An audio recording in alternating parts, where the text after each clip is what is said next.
We all want to be strong. We see weakness as a flaw to be overcome. But what if the very foundation of what you believe to be weakness is a lie? Nietzsche's philosophy forces us to ask a terrifying question.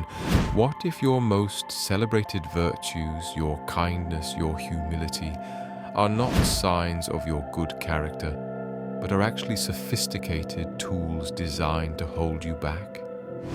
And so we have to ask the most important question of your life. Is that feeling of weakness that you've carried, that voice that tells you to stay small, is it truly you? Or is it just the invisible bars of a cage you never realized you were in? This journey is about handing you the key. We'll start by taking that feeling of weakness and looking at it in a new light. Not as your flaw, but as the first mark on a map leading back to your own power. By the end, you'll see the cage for what it is, and you'll be ready to walk free. Let's start by exposing its architecture. Have you ever felt it? That quiet pressure to be agreeable, to be liked, to not rock the boat. We call it politeness, humility, goodness. We think of it as a strength of character. But what if it isn't? What if it's the very thing that keeps you weak? Nietzsche presents a disquieting thesis. Weakness is not a natural flaw, but a meticulously constructed and deeply internalized value system. It's an invisible prison you've been conditioned to build for yourself. This conditioning begins in what Nietzsche saw as the primary training grounds for the hurt, our educational institutions. He argued that modern education is not designed to liberate your spirit, but to domesticate it. Its true purpose is not to cultivate sovereign individuals, but to produce what he called the most current men possible. Individuals who are predictable, manageable, and useful within the machinery of the state. This system, as he saw it, nips new ideas in the bud, developing a society of people trained only to obey. And this training starts long before the classroom, within the very cages of family and culture. From our earliest age, we are taught to fear our own uniqueness. We are given, as Nietzsche writes, unreflected habits and conditioned beliefs. Any deviation from the norm is met with ridicule or concern, instilling a lifelong fear that enforces conformity. The individual with the potential to rise above the mediocre mass is pressured by their environment into becoming, in Nietzsche's words, a herd animal, something eager to please, sickly and mediocre. This is where the illusion becomes truly insidious. The system takes the survival strategies of the weak and elevates them into universal virtues. Agreeability, obedience, utility for the community. These are valorized as the peak of morality. Nietzsche argues this herd morality then proclaims itself as the only true morality precisely to keep the freer, more dangerous spirits in line. It's a collective passivity designed to prevent anyone from truly standing out. It's a morality born not of strength, but of impotence. So you see, this weakness you may feel is not a simple lack of will. It is not an innate fragility. It is a form of self-betrayal, a surrender to conformity that has been manufactured and sold to you as virtue. The prison isn't made of steel. It's made of the values you've been praised for accepting. This raises the most important question of all. Why? Why would society build such a perfect prison and convince us to love our own cell? To answer that, we must uncover one of the most audacious heists in human history, the great moral inversion that turned strength into sin and weakness into a weapon. So why? Why was the invisible prison of weakness built? Nietzsche's answer is stunning. It wasn't a mistake, it was a revolution, a silent spiritual coup that flipped our understanding of morality completely upside down. To see how it happened, we first have to understand what morality looked like before the heist. Nietzsche called the original morality master morality. It was created by the strong, the noble, the leaders of the ancient world. Their sense of good was simple. It was a spontaneous yes to themselves. They looked at their own qualities, pride, courage, strength, ambition, and said, "This is good." Bad was just an afterthought, a dismissive label for the weak, the timid, the pathetic. Their morality was a celebration of power. But what about the other side? The weak, the oppressed, the powerless? They couldn't fight back with their bodies, so their anger had nowhere to go. It turned inward, festering into what Nietzsche called ressentiment, a deep, vengeful hatred born from feeling powerless. And this simmering hatred, he says, became creative. It needed an enemy. So the weak person first looked outward at their master and, in an act of what Nietzsche calls the most spiritual revenge, they didn't say, "I am good." They said, "You are evil." This was the moment of the heist, the slave revolt in morality. In a brilliant act of inversion, slave morality flipped the master's values on their head.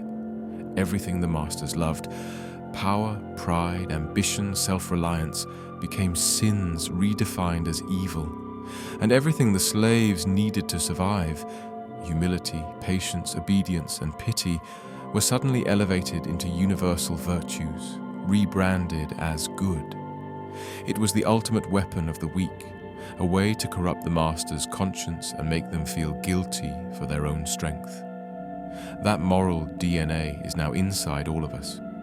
It's why we often feel that ambition is selfish, that pride is a sin, and why the narrative of being a victim can feel so morally powerful. The slave morality won, and its values now echo in that invisible prison. But Nietzsche believed there is a fundamental force inside you that this morality was designed to suppress. A force powerful enough to break the chains for good. An engine for growth he called the will to power. So if our modern morality is a cage built from the revenge of the weak, how do we break out? Nietzsche believed the key is to reactivate the fundamental engine that drives every living thing. He called it the will to power, and it's not what you think. Forget the idea of a ruthless desire to dominate others. That's a dangerous misunderstanding. For Nietzsche, the will to power is life's most basic irrational impulse. The drive to grow, to expand, to overcome resistance, and to discharge its strength. He believed life doesn't just want to survive, it wants to thrive. The artist's will to create, the philosopher's will to find truth. These are all expressions of that same fundamental force. The will to power itself is neutral. It's neither good nor bad, just like electricity. Its moral quality is determined entirely by how it's expressed. The highest use of this power isn't turning it outward to control others, but turning it inward for what Nietzsche called self-overcoming. It's about channeling that raw energy into self-mastery, into building yourself into something more. The goal isn't to be the master of anyone else. It's to become the master of yourself. And here's where it all connects. Remember that festering ressentiment of the weak we talked about? That desire for spiritual revenge? Nietzsche would say that it is simply a frustrated, destructive expression of the will to power. It's the will of someone who wishes to hurt just to feel a fleeting sense of power. But the truly strong person, acting from a fullness of life, has no need to harm. Their power builds, it creates, it enhances life. This engine is inside you. The moral heist of history was designed to make you fear it, to make you believe your own drive is evil. But it's the source of all your potential. So how do you harness it? How do you use it to build and not to break? To do that, you must learn the discipline of the forge. You must learn Nietzsche's most challenging lesson. how to use pain itself as the hammer that shapes you into someone unbreakable. Our entire modern world is built on one idea: comfort is good and suffering is bad. It's a religion of snug coziness, as Nietzsche called it. But what if this obsession with avoiding pain is the very thing keeping you trapped in that invisible prison? What if suffering isn't the problem but the solution? Nietzsche makes a crucial distinction. There is the suffering of the weak, the ignoble suffering. This is the pain that leads to bitterness, self-pity, and that festering ressentiment we talked about. It diminishes you. But then there is the suffering of the strong, noble suffering. This is hardship that is actively embraced as a challenge, a resistance to test and increase your strength. It is the active antidote to the victim mentality. This is the psychological alchemy at the heart of his philosophy. The transformation of pain into power. It's about consciously reframing hardship, not as a misfortune, but as a necessary ingredient for growth. It's about actively giving your suffering a purpose, a meaning. The pain isn't meaningless. It becomes the price you are willing to pay for a higher goal, knowledge, character, strength. This is the will to power in action, using resistance to become stronger. The highest type of person, Nietzsche argues, doesn't just wait for fate to bring them pain. They practice a discipline of suffering. They seek out voluntary discomfort, the athlete's punishing training, the artist's grueling practice. Why? Because by choosing your hardships, you build the resilience you need to face the ones you don't choose. You're not just enduring life, you are training for it. A society that fears pain will only produce mediocrity. It creates a world without risk, struggle, or greatness. By learning to use suffering as your forge, you do more than just endure. You create, you grow. You've seen the prison, you've found the engine, and now you have the tool to shape yourself. So what kind of person do you become when you are no longer afraid to be hurt? You become the sovereign author of your own life. You've seen the prison of weakness. You've felt the engine of power, and you've held the forge of suffering. This is the final step, living the truth of it. Nietzsche calls this the path of radical authenticity. But his most crucial point is this: authenticity is not about finding who you are. It's about creating who you are. The primary chain that keeps you in the herd's prison is what Nietzsche would call an addiction to acceptance. Modern life, especially social media, encourages a performative authenticity, a carefully managed mask you wear for likes and shares. This is the ultimate submission to an external gaze. To be truly authentic, you must consciously shift your sense of self-worth from outside opinions to your own internal judgment. This leads to a courageous milestone, becoming comfortable with being disliked.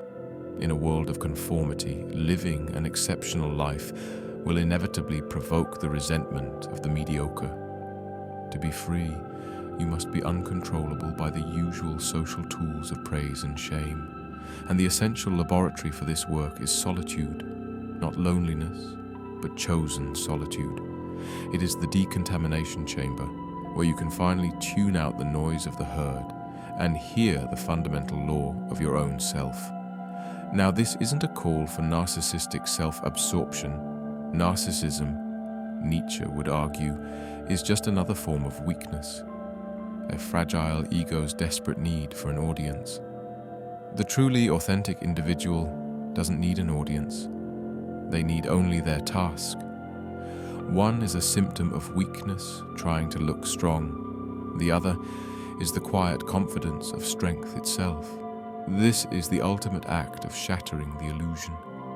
You are no longer a character in someone else's story. You become the author of your own. In the beginning, we asked if your weakness was real, or just the bars of an invisible prison. Now you see the truth. The illusion is shattered. You've seen how the cage was built by a moral heist. You found the will to power as your engine. You've learned to use suffering as the forge, and radical authenticity as the key. The word weakness no longer holds the same meaning because you see the system for what it is. So now, when you feel that pressure to be small, to be agreeable, you will recognize it not as a virtue, but as an echo of the herd, and you have the choice to ignore it. This freedom is the first step toward becoming what Nietzsche called a creator of new values, a bridge to a greater future for humanity. And so the question is no longer, am I weak? The real question, the one only you can answer now, is this: what great thing will I build with the strength I now know I possess? If you're ready to continue the journey, subscribe and join this circle of thinkers. Until next time, complete the circle.